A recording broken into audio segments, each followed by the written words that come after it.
Welcome everyone. साथियों, आप देख रहे हो मन्नत official YouTube channel. Indian institute of technology Ropar recent advertisement आपको पता है, एडवर्टाइजमेंट 2024 है, जिसमें बेसिकली हम बात करेंगे जूनियर असिस्टेंट अकाउंट्स और जूनियर सुपरिटेंडेंट की।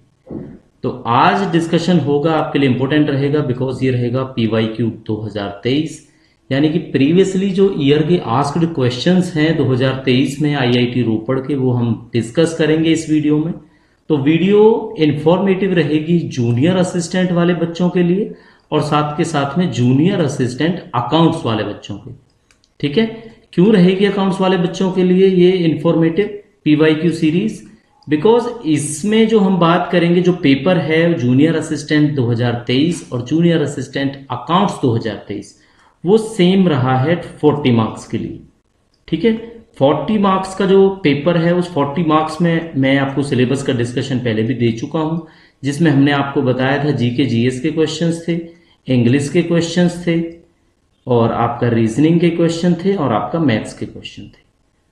तो इन्हीं का डिस्कशन आज करेंगे इस वीडियो में। तो वीडियो इंफॉर्मेटिव रहेगी। लास्ट ईयर का क्वेश्चन पेपर है, डिटेल्ड सॉल्यूशन की बात करेंगे। तो डिटेल्ड सॉल्यूशन को साथियों आपने अच्छे से देखना है। जो बच्चे होंगे जिनको लगता है जब एग्जाम की डेट आएगी तब से पढ़ना स्टार्ट करेंगे, तो ये उनकी टेक्नोलॉजी हो सकती है, उनकी प्लानिंग हो सकती है। बट अगर आपने प्रिपरेशन करनी है तो आपको जानना जरूरी रहेगा कि IIT रोपड़ के लास्ट ईयर के क्वेश्चंस किस तरह से पूछे गए थे, क्या लेवल रहा था, करंट अफेयर में से अगर क्वेश्चन थे तो कितने क्वेश्चन पूछे गए थे, और आपको एक आइडिया लगेगा कि करंट अफेयर आपको पढ़ना कितने मंथ्स का है। तो चलो बिना किसी डिले के स्टार्ट करेंगे आपकी क्लास। पहला क्वेश्चन देखने को मिलेगा।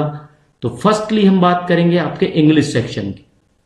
तो इंग्लिश सेक्शन के आप देखोगे लगभग मैं आपको एग्जैक्टली बता देता हूं, 9 क्वेश्चंस हैं जो पूछे गए थे आपसे। किसमें पूछे गए थे? आपके जूनियर असिस्टेंट एग्जाम में। अब इसमें हम जूनियर सुपरिटेंडेंट की बात नहीं करेंगे, बट जूनियर सुपरिटेंडेंट वाला अगर कोई बच्चा है तो ये क्वेश्चंस देख सकता है, बिकॉज जूनियर सुपरिटेंडेंट के पेपर में भी आपको GK GS के क्वेश्चन पूछे जाते हैं। तो साथियों स्टार्ट करेंगे फर्स्ट क्वेश्चन से। तो पहला क्वेश्चन है, देखते हैं। Unless you prepare well you will not get a first class. तो ये क्या था? ये एक एरर का क्वेश्चन था।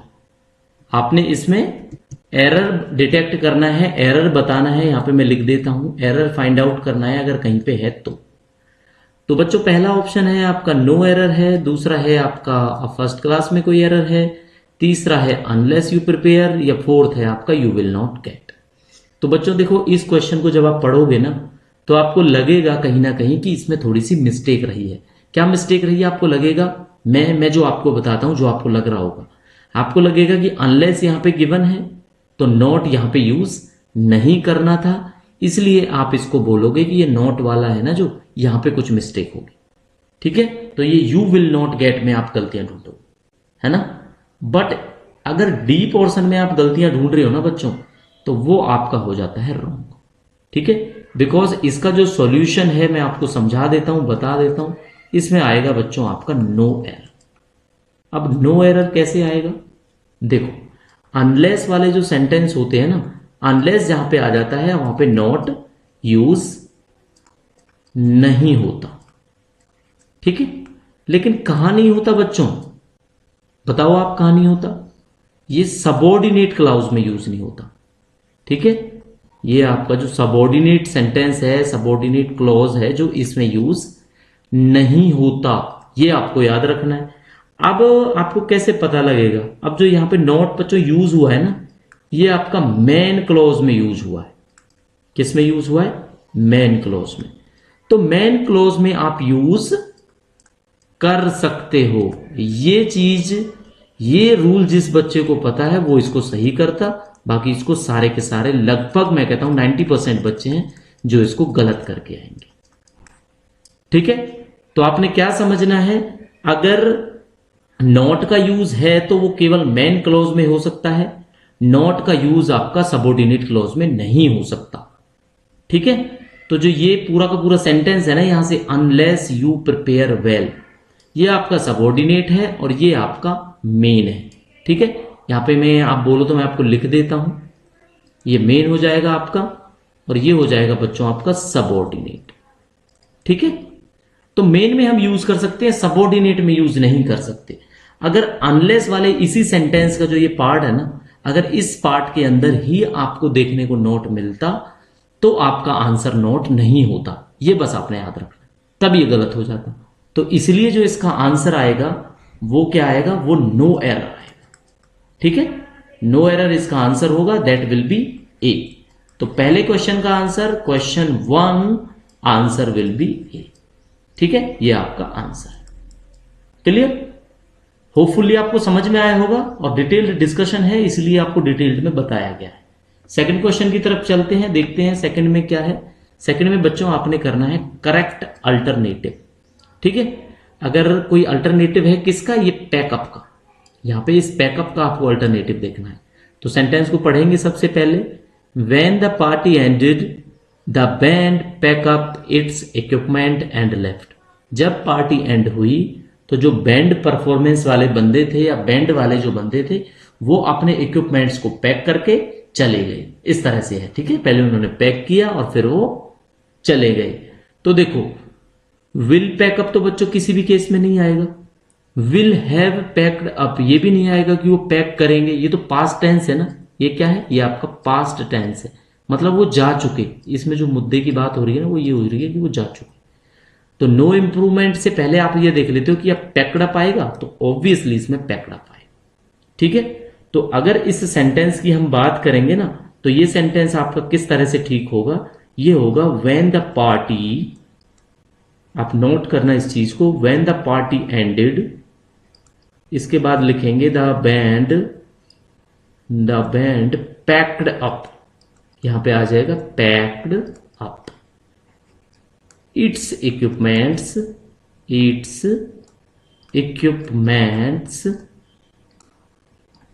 And left. तो बच्चों ये होगा आपका राइट आंसर। तो आपने देखा आंसर क्या होगा, यहां पे आंसर होगा आपका सी। सी क्या था, सी था आपका पैक्ड अप।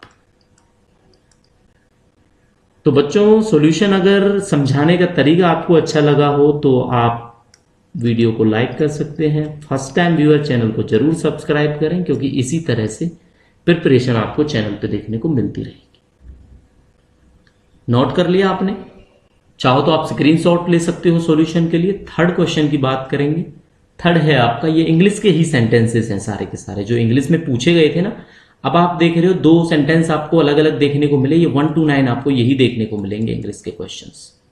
ठीक है, तो पहले क्वेश्चन में क्या था बच्चों, पहले क्वेश्चन में था एरर डिटेक्शन, सेकंड में था करेक्ट अल्टरनेटिव और थर्ड में अब बात करेंगे आपसे इंप्रूव द सेंटेंस। तो इसमें क्या होगा आपका, इंप्रूव द सेंटेंस की बात होगी। I am really looking forward to meet you. देखो देखने में ना बच्चों ये ठीक लगता है, कोई भी बच्चा इसको करके आएगा ये, बट ये क्या हो जाएगा बच्चों, ये हो जाएगा गलत। कैसे गलत हो जाएगा, जब भी लुक वर्ब की बात होगी ना, लुक आपको पता है वर्ब है, तो लुक वर्ब के साथ आपने देखना है कि लुक क्या, मैं लुकिंग की बात करता हूं आपसे। अगर लुकिंग फॉरवर्ड आपको कहीं मिलता है, लुकिंग फॉरवर्ड के बाद में अगर टू आ जाता है तो टू के बाद ना बच्चों यहां पे वर्ब की फर्स्ट फॉर्म के साथ ना आईएनजी यूज होगी। ये आपने थोड़ा सा याद रखना है लुकिंग फॉरवर्ड के केस में।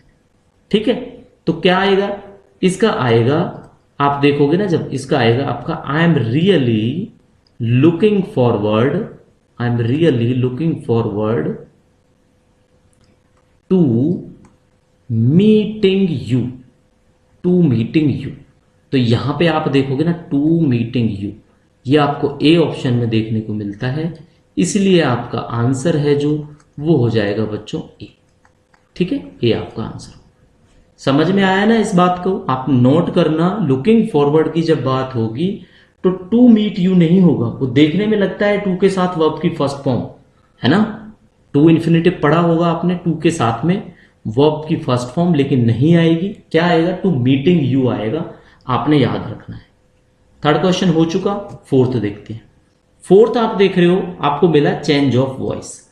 अब ये टॉपिक ना टैलेंटेड बच्चे याद रखेंगे, जब लास्ट ईयर ये पूछे गए थे, जब तक आपका सिलेबस पब्लिक नहीं होता, या तो आईआईटी रोपड़ पब्लिक करेगा सिलेबस, अगर वो सिलेबस को पब्लिक नहीं करता है तो आपकी रिस्पॉन्सिबिलिटी बनती है, आप लास्ट ईयर के क्वेश्चंस में देखोगे कि व्हाट द टॉपिक वाज, कि कौन कौन से टॉपिक थे जो आपसे पूछे गए। तो अभी नेक्स्ट टॉपिक है चेंज ऑफ वॉइस।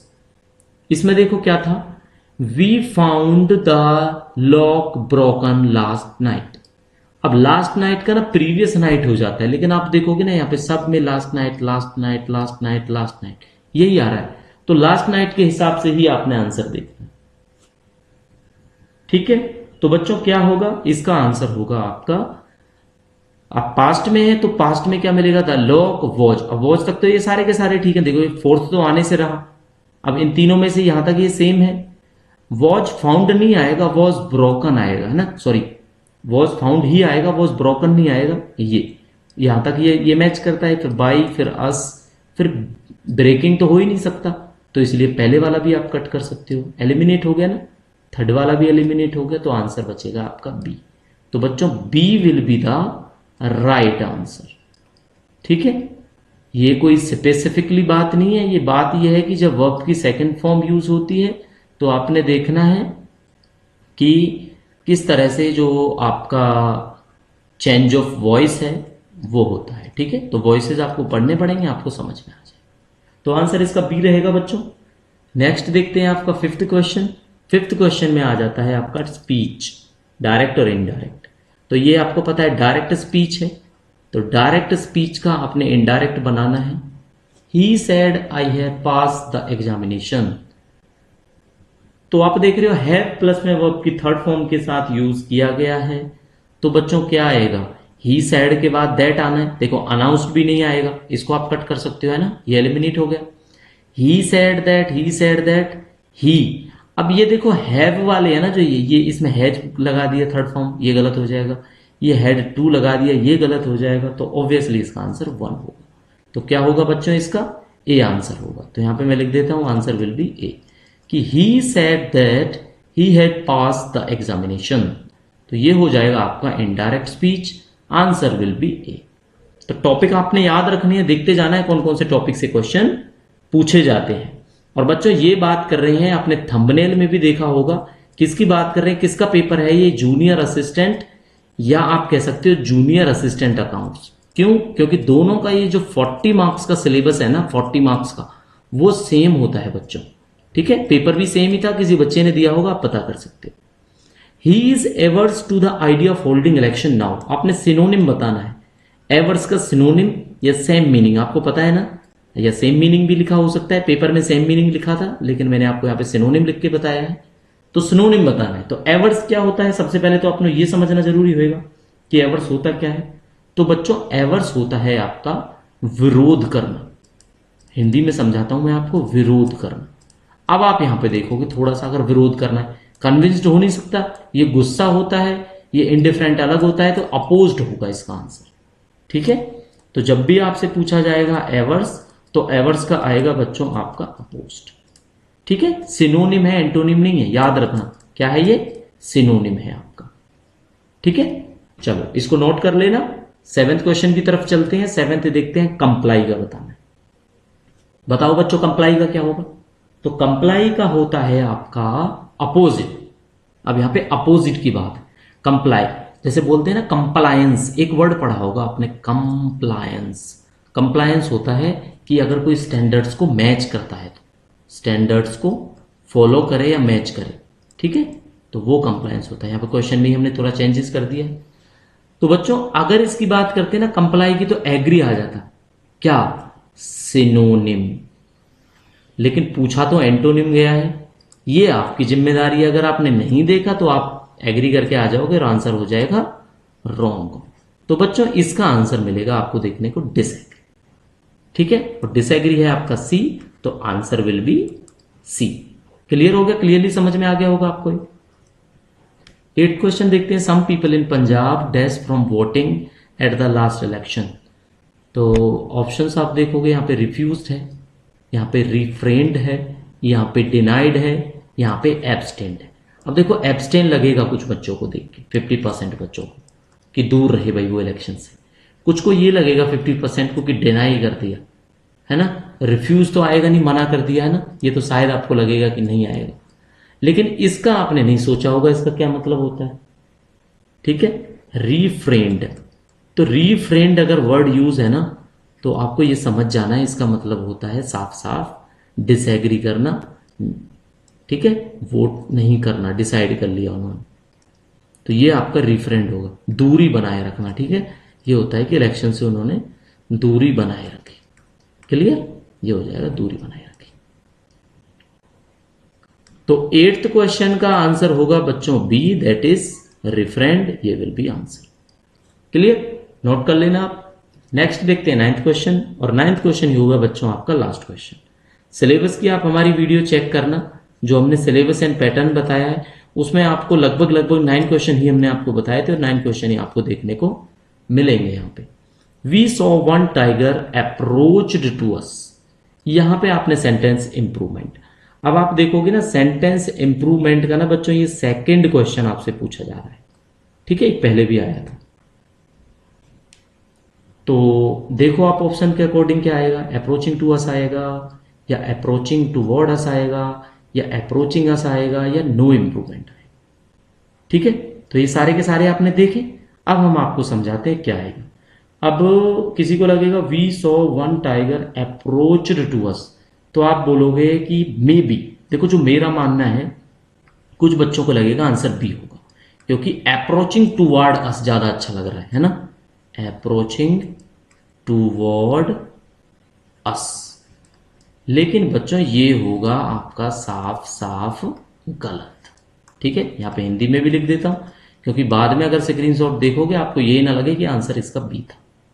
देखो जब भी बच्चों अप्रोचिंग लिखोगे ना, अप्रोच, अप्रोचिंग होता है, क्या होता है अप्रोच, अप्रोचिंग होता है ही नजदीक है, तो अप्रोचिंग के बाद में अगर टूवर्ड यूज करोगे ना तो ये हो जाएगा सुपरफ्लोज, रिडंडेंट। क्या हो जाएगा ये आपका, रिडंडेंट हो जाएगा। ठीक है, यानी कि ये यूज नहीं किया जाता, तो इसलिए केवल अप्रोचिंग आएगा, तो क्या होगा अप्रोचिंग अस। तो आंसर आप देखोगे तो बच्चों 9th का जो आंसर होगा यहां पे लिख रहा हूं, अच्छे से समझ आएगा बच्चों कि क्वेश्चन 9th का जो आंसर है आपका होगा सी, दैट विल बी अप्रोचिंग, क्या होगा वो, अप्रोचिंग अस। टू भी नहीं आना, याद रखना इसमें, अप्रोचिंग टू अस भी नहीं आना, अप्रोचिंग अस आएगा कि हमने एक टाइगर को अपनी तरफ आते हुए देखा। तो अब थोड़ा सा काम जिम्मेदारी से करने का टाइम है। 1 to 9 क्वेश्चंस इंग्लिश के कवर कराए। कैसा लगा थम्स अप करके आप बता सकते हो बच्चों, लाइक करके वीडियो को। ठीक है, अगर अच्छा लगता है तो। नेक्स्ट टॉपिक में बात करेंगे आपके जनरल अवेयरनेस। तो देखो जी, इसमें जनरल अवेयरनेस के भी क्वेश्चन पूछे गए। अब जनरल अवेयरनेस में ना बच्चों, जनरल अवेयरनेस इसमें आप देखोगे जीके था, जीएस भी था, और साथ में मिलेगा करंट अफेयर। ठीक है, अब आप नोट करके बताना मुझे कि करंट अफेयर के कितने क्वेश्चन थे। ठीक है, तो थोड़ा सा हम आपको समझाएंगे। अब जनरल अवेयर में से कुछ क्वेश्चन ऐसे होंगे जो आपको पूछूंगा, आप लोग कमेंट में करके बताओगे उन्हें, ताकि आपकी प्रिपरेशन का पता लगेगा कि आप किस लेवल पे लाइक करते हो। ठीक है, तो स्टार्ट करते हैं आपके क्वेश्चन से। वो होगा आपका क्वेश्चन नंबर 10। तो क्वेश्चन नंबर 10 देखते हैं, at which place in Bengal, at which place in Bengal did the Mughal emperor grant the permission to East India Company to trade and set up its factories in 1651? 1651 में बंगाल में किस Mughal emperor ने, किसका नाम ही पूछा गया, मुगल सम्राट ने ईस्ट इंडिया कंपनी को परमिशन दी व्यापार करने की, किस जगह पे, आपको ये बताना, ये इसका मीनिंग है, रियल मीनिंग। तो बच्चों देखो क्या है, कलकत्ता, कासिम बाजार, साईनगर, या बर्दवान। तो क्या आंसर होगा इसका। अब देखो एक चीज मैं आपको समझाऊंगा, वैसे जो इसका राइट आंसर है, राइट आंसर आपको मिलेगा, वो मैं आपको किस तरह से समझाऊं, चलो इसकी थोड़ी सी हिस्ट्री मैं आपको बता देता हूं, फिर इसका आंसर समझाता हूं। ठीक है, तो जो फर्स्ट फैक्ट्री है ना, अब आपको ये नोट करना है, नोट वाले पॉइंट है, first factory on the river, कौन सी रिवर है भाई? हुगली। हुगली को ऐसे भी लिखा जाता है और हुगली को WUGHLY, ठीक है, इस तरह से भी हुगली का GHLY ये भी लिखा जाता है। तो हुगली नदी के किनारे लगाया गया। अगर हुगली ऑप्शन होता तो आपने हुगली टिक करना था। वैसे क्या है, वैसे बच्चों हैं ये कासिम बाजार, ठीक है, पढ़ा होगा, किसी भी बुक में देखोगे बेसिक पॉइंट है। तो कासिम बाजार आप बात करोगे, वेस्ट बंगाल की हम बात कर रहे हैं, तो पहली जो फैक्ट्री ट्रेड के लिए लगाई वो कहां पे लगाई? कासिम बाजार में लगाई। तो आंसर यहां पे देखोगे, आंसर मिलेगा आपको बी, ठीक है। एक पॉइंट और जो नोट करें, ये सारे के सारे ना नोट्स हैं आपके लिए, आप इन्हें नोट कर सकते हो, यहां पे स्टार लगा देते हैं, ठीक है। तो थर्ड एक क्वेश्चन और देखने को मिल सकता है कि जो इसमें जो ट्रेडिंग थी ना, इनिशियल ट्रेडिंग की शुरुआत में उन्होंने जो ट्रेड किया, दैट इज इनिशियल ट्रेडिंग।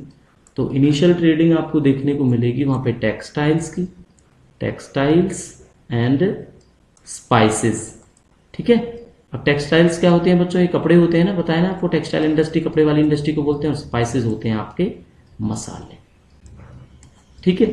अब एक क्वेश्चन से हम डीपली हमने आपको समझाया, अब आपको कितनी चीजें याद रखनी है कि सबसे पहले फैक्ट्री तो लगाई बंगाल में 1651। दूसरी बात यह है फैक्ट्री लगाई हुगली नदी के तट पे। तीसरी बात यह है कि कासिम बाजार में वो लगाई, अगर हुगली ऑप्शन नहीं मिलता है तो। तीसरा है इनिशियल ट्रेडिंग जो उन्होंने करी वो करी टेक्सटाइल्स और स्पाइसेस की, ठीक है। एक क्वेश्चन के अंदर घुस के आपको 4 क्वेश्चन याद करने हैं, इसी को बोलते हैं level of preparation and method of preparation. Okay, hopefully समझ में आया होगा। 10वां क्वेश्चन, 11वें की बात करेंगे बच्चों। अब ये 11वां क्वेश्चन है ना, ये मैं आपके लिए फुल डिपेंडेंटली आपके लिए होमवर्क छोड़ता हूं, ठीक है। ये आपके लिए होमवर्क है, ये नेक्स्ट क्लास में मैं आपके साथ डिस्कस करूंगा, ठीक है। कहां पे करेंगे? नेक्स्ट क्लास में। बट इसके लिए आपको क्लू दे देता हूं, ये क्या करना पड़ेगा, आपको फॉरेस्ट रिपोर्ट पढ़नी पड़ेगी, ठीक है। फॉरेस्ट रिपोर्ट आप पढ़ोगे, ठीक है। फॉरेस्ट रिपोर्ट ये 2023 वाली रिपोर्ट है, ठीक है। फॉरेस्ट रिपोर्ट पढ़ो और फटाक से इसका आंसर निकल के आ जाएगा, ठीक है। तो ये it will be your homework, ठीक है, ये आपका होमवर्क रहेगा। नेक्स्ट क्लास में जरूर डिस्कस करेंगे। 11 क्वेश्चन हमारा पेंडिंग है, याद रहेगा। 12th में देखते हैं, which of the following appointments is not made by the president of India. अब राष्ट्रपति के द्वारा कौन सी अपॉइंटमेंट नहीं की जाती? अब देखो, आर्मी राष्ट्रपति, एयर स्टाफ भी राष्ट्रपति, सुप्रीम कोर्ट का या जज जो होता है chief justice of India, army president ही करता है। बट बच्चों लोकसभा का नहीं, किसका? स्पीकर का। जो स्पीकर होता है ना लोकसभा का, आप याद रखना इस चीज को कि लोकसभा का स्पीकर, अभी आपने देखा होगा कौन बने हैं करंटली? वही बने हैं जो लास्ट टाइम थे, ओम बिरला जी, ठीक है। कैसे बने आपने देखा होगा, एमपी हल्ला मचा रहे थे उस दिन, है ना।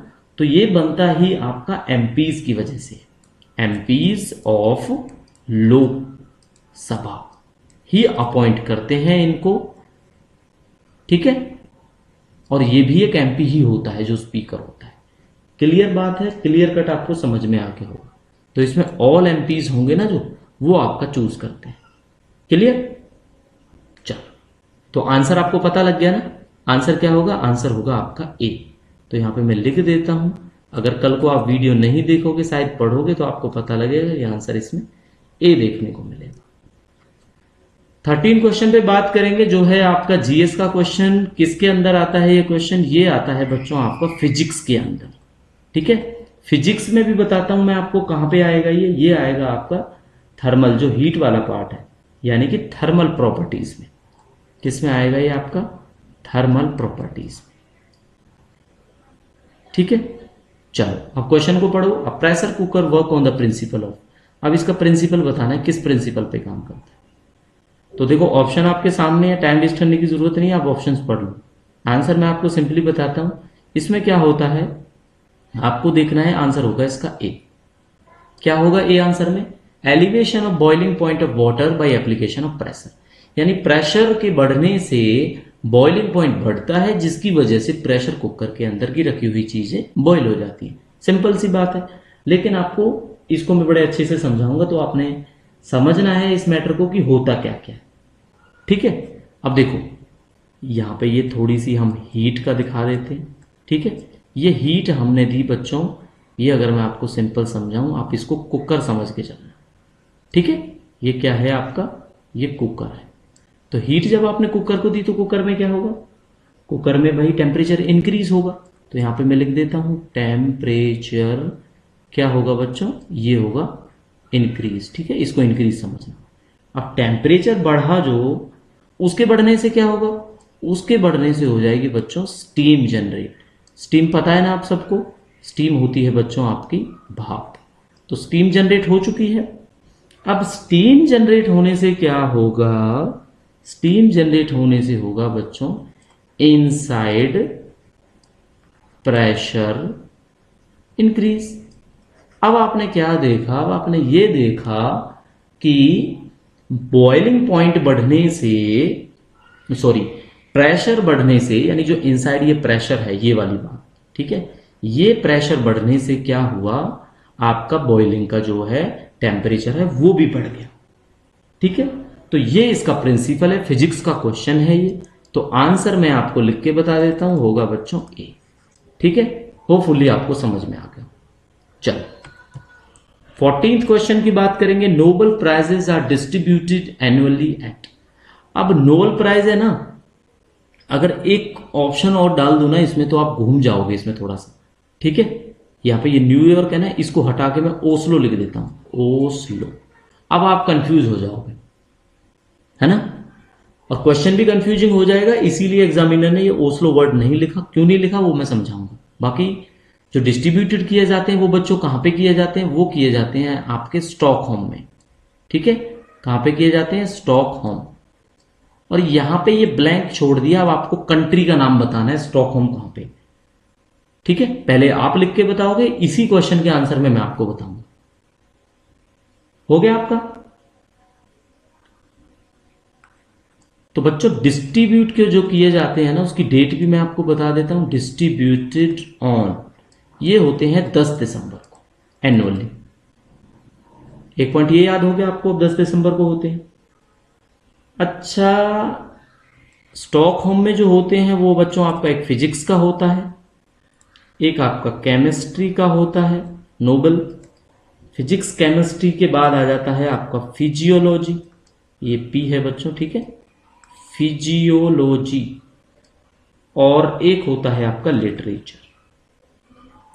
अब बच्चे सोच रहे होंगे ये वाला हमने नहीं सुना भाई, फिजियोलॉजी कौन सा होता है। तो ये बच्चों आप नोट कर लो, किसी भी दिन कोई पेपर में आपसे पूछा जाएगा तो आप कंफ्यूज होने की जरूरत नहीं पड़ेगी, बिकॉज मेडिसिन को ही फिजियोलॉजी बोलते हैं। तो बच्चों ये चारों के चारों है ना, आप याद करना इसको, 4 जो नोबेल प्राइजेस हैं, 4 नोबेल्स, ये आपको कहां पे मिलते हैं, ये नोबेल आपको मिलते हैं BEL आएगा। ठीक है, तो ये कहां पे मिलते हैं, ये मिलते हैं सारे के सारे स्टॉकहोम में। कहां पे मिलते हैं, स्टॉकहोम। अब स्टॉकहोम बता दूं या आप बताओगे, चलो मैं ही बता देता हूं, ये आपका स्वीडन में होता है। ठीक है, अब जिन बच्चों को पता होगा उन्होंने ये लिख दिया होगा। क्लियर। अब एक नोबेल बचा आपका, वो पीस का होता है बच्चों, पीस यानी शांति वाला, जो 5th है, वो 5th ना आपका ये ओस्लो में मिलता है। और ओस्लो कहां पे है, इसका चलो नहीं पूछूंगा, फिर आप कहोगे सर ज्यादा क्वेश्चन पूछेंगे।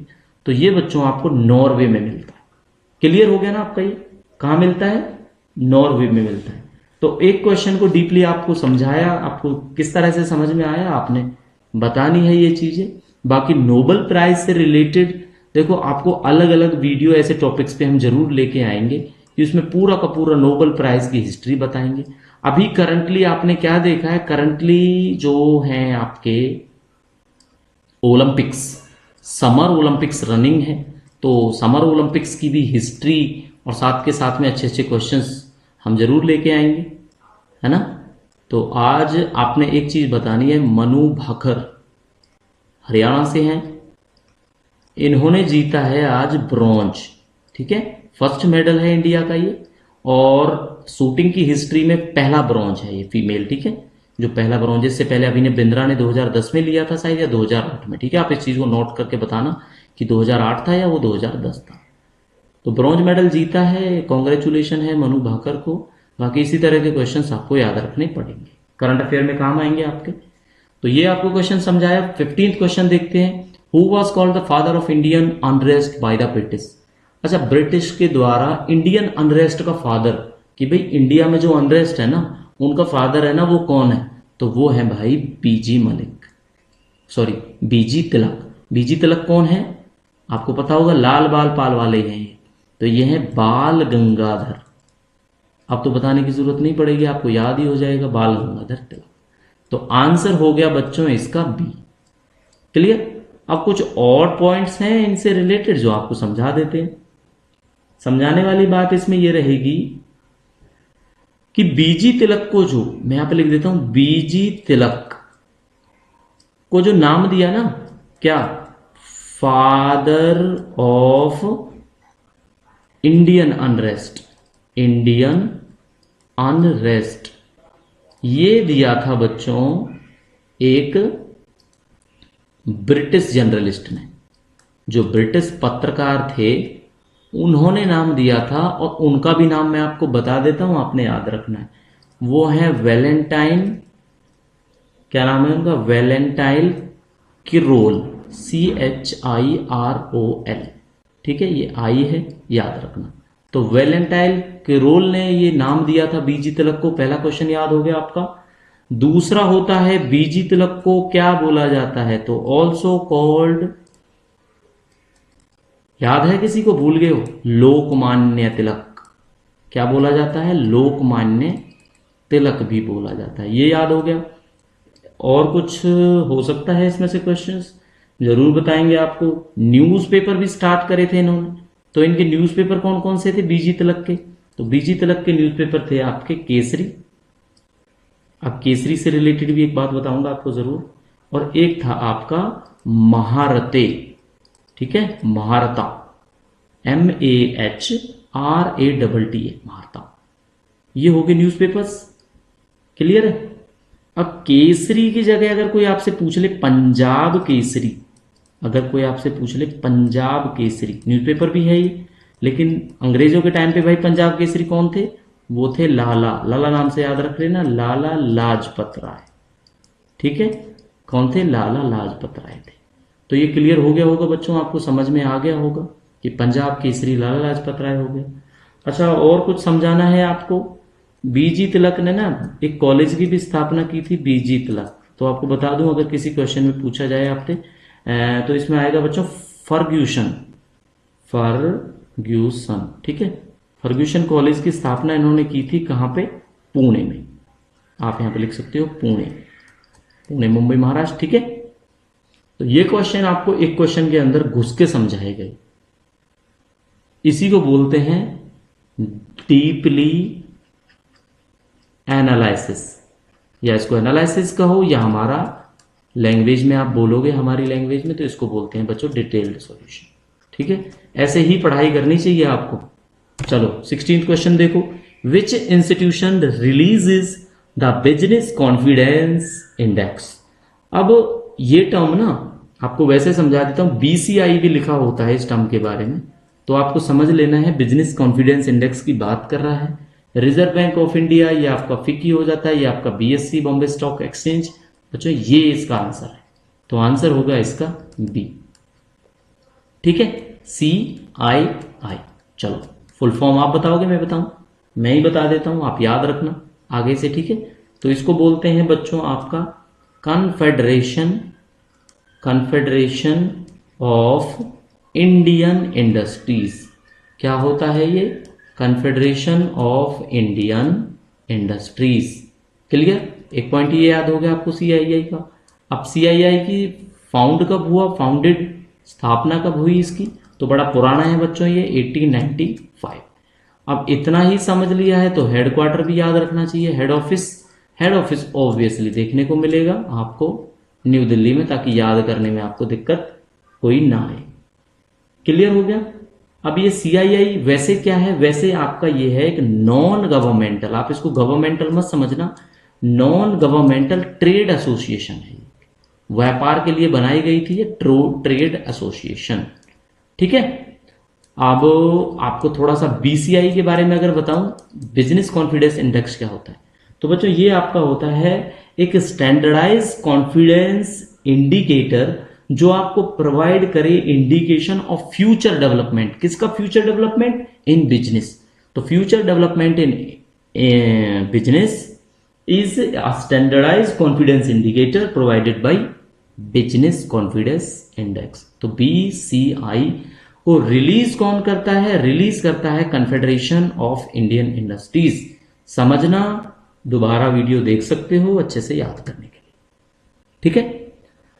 17th क्वेश्चन की बात करेंगे। ये आ गया अब आपका करंट अफेयर। जिम्मेदारी आपकी थी याद रखने की, पर चलो हम आपको बता देते हैं कि ये करंट अफेयर का क्वेश्चन।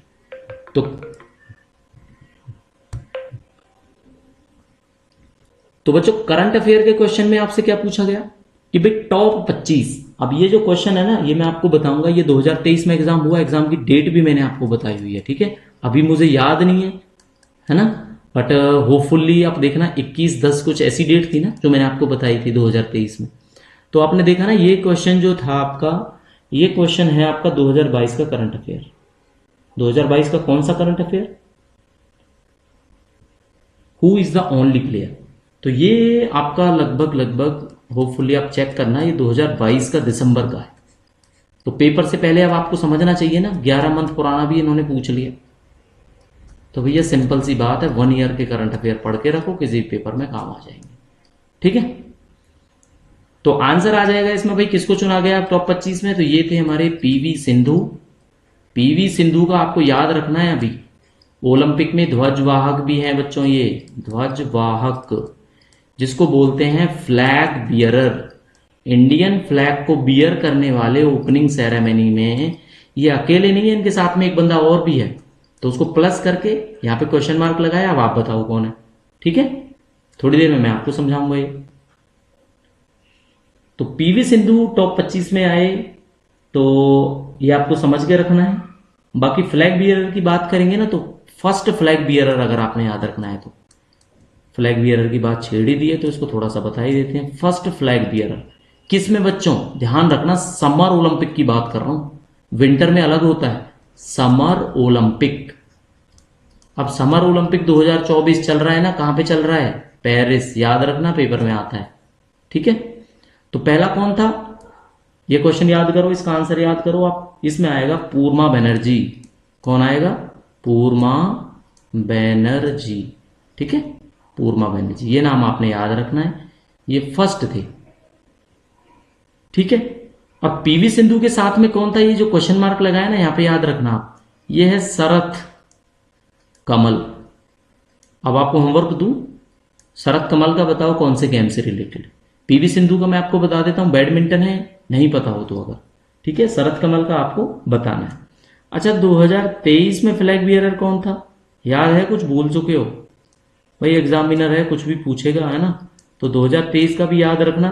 एक तो एमसी मैरी कॉम, सिंपल आपको याद हो जाएगा मैरी कॉम।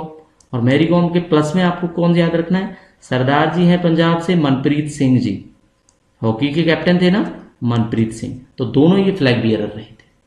तो क्वेश्चन में देखो क्या क्वेश्चन था, क्या आपको समझाया। तो इस क्वेश्चन का जो आंसर है वो आपका पीवी सिंधु रहने वाला है। 18th क्वेश्चन देखेंगे बच्चों। Which institution developed a pocket friendly device to detect milk adulteration in 30 second? 30 second के अंदर दूध में मिलावट के बारे में पता लगाने के लिए पॉकेट फ्रेंडली डिवाइस को किसने डिटेक्ट किया, किसने बनाया, सॉरी डिटेक्ट नहीं, बनाया, डेवलप। तो डेवलप कर दिया था बच्चों ये आईआईटी मद्रास के बच्चों ने। तो नाम आएगा इसमें आईआईटी मद्रास का। तो ये क्वेश्चन देखोगे ना आप, तो ये मार्च या अप्रैल का आपको देखने को मिलेगा, 2023 का ही क्वेश्चन है, ठीक है। यानी ये 6 मंथ पुराना करंट अफेयर था उस पेपर के हिसाब से। तो आपने ये पढ़ के रखना है बच्चों, क्लियर। तो आईआईटी मद्रास हो गया इसका आंसर। ये डिवाइस थी जो कैसी डिवाइस थी? ये 3D पेपर डिवाइस थी, ये याद रखना। 3D paper based device. क्या डिवाइस थी भाई? कि दूध में पानी या दूध में कोई और चीज मिलावट हो तो पता लग जाएगा। 19th क्वेश्चन देखेंगे। कौन सी मिनिस्ट्री है जो देती है special operation medal police force को, आर्म्ड फोर्स को और सिक्योरिटी ऑर्गेनाइजेशन को? अब अगर आपको नहीं भी आता ना, तो आप इसका आंसर ठीक करोगे। कैसे? MHA, क्योंकि मिनिस्ट्री ऑफ होम अफेयर्स के अंडर ही आते हैं बच्चों ये police forces, armed forces, security organisation, है ना। यूनियन मिनिस्ट्री की बात कर रहे हैं। तो ये कौन सा आंसर आ जाएगा, ये आ जाएगा होम अफेयर्स, है ना। तो आंसर होगा आपका बी, तो आपने बी को टिक करना है, ठीक है। ये 2023 का ही करंट अफेयर है क्योंकि 23 में पेपर हुआ था ना। तो ये कितने पर्सनल्स को दिया गया है, ये 63 पर्सनल्स को दिया गया था। 63 जो पुलिसमैन थे, आर्म्ड मैन थे, सिक्योरिटी ऑर्गेनाइजेशंस के पास, तो टोटल 63 अवार्ड दिए गए थे, ठीक है। चलो भाई, एक नया क्वेश्चन है एसपीआई के बारे में, स्टैंडर्डाइज प्रेसिपिटेशन इंडेक्स। ये एक टूल है, ये मेट्रोलॉजिकल डिपार्टमेंट का होता है, किसको पता करने के लिए, तो ये हिंदी में लिख रहा हूं सूखा, और इंग्लिश में बताएंगे बच्चे ड्रॉट, है ना। तो ये ड्रॉट के लिए होता है, DROUGH, ठीक है। अब देखो बच्चों, आपको ना हम टोटल करा चुके हैं 1 से 9 तक थे हमारे इंग्लिश के क्वेश्चंस, और 10 से लेके 20 तक यानी 11 जो क्वेश्चंस थे वो थे हमारे जीके, जीएस और करंट्स, ठीक है। आपने देख लिया होगा टोटल कितने मार्क्स का पेपर होता है, ये 40 मार्क्स का पार्ट ए होता है, पार्ट बी की बात अभी नहीं कर रहे हैं। टोटल होता है ये 70, ठीक है। कितने मार्क्स का होता है बच्चों, 70 मार्क्स का, ठीक है जी। अब देखो क्या करना है, अब आपको कुछ नहीं करना है, वीडियो आपकी कंटिन्यू रहेगी इसी तरह से, बिकॉज ये हमने 1 से 20 तक करे हैं ना क्वेश्चंस, जिसमें हमने कवर कर दिया जीके, जीएस, इंग्लिश, ठीक है। अभी क्या रह गया, अभी आपका मैथ्स रह गया, आपका रीजनिंग रह गया, उनके क्वेश्चंस का भी डिटेल्ड सॉल्यूशन आपको मिलेगा जल्दी। तो वीडियो आपकी कंटिन्यू रहेगी, आपने हमारे चैनल को सब्सक्राइब करना है, चैनल आपको सामने दिखाई दे रहा है, ठीक है। कोई क्वेरी होती है ना बच्चों आपकी, तो feel free, manatofficial14@gmail.com। Instant information के लिए मनत ऑफिशियल का टेलीग्राम चैनल भी आप ज्वाइन कर सकते हो। वीडियो अच्छी लगती है तो प्लीज लाइक जरूर करना, दोस्तों के साथ शेयर करना। फर्स्ट टाइम व्यूअर है तो चैनल को सब्सक्राइब करें, बिकॉज इसी तरह की वीडियो आती रहेंगी और हम आपको प्रिपरेशन कराते रहेंगे IIT Ropar and other government job organisations, ठीक है। जूनियर सुपरिंटेंडेंट का पेपर भी हम जल्दी लेके आएंगे, जैसे हमारे पास आएगा वैसे ही आपके लिए वीडियो बनाई जाएगी, ठीक है बच्चों। तो अपनी प्रिपरेशन करते रहो, अपने ऊपर भरोसा रखो, मिलते हैं नेक्स्ट वीडियो में, तब तक के लिए thank you and see you soon.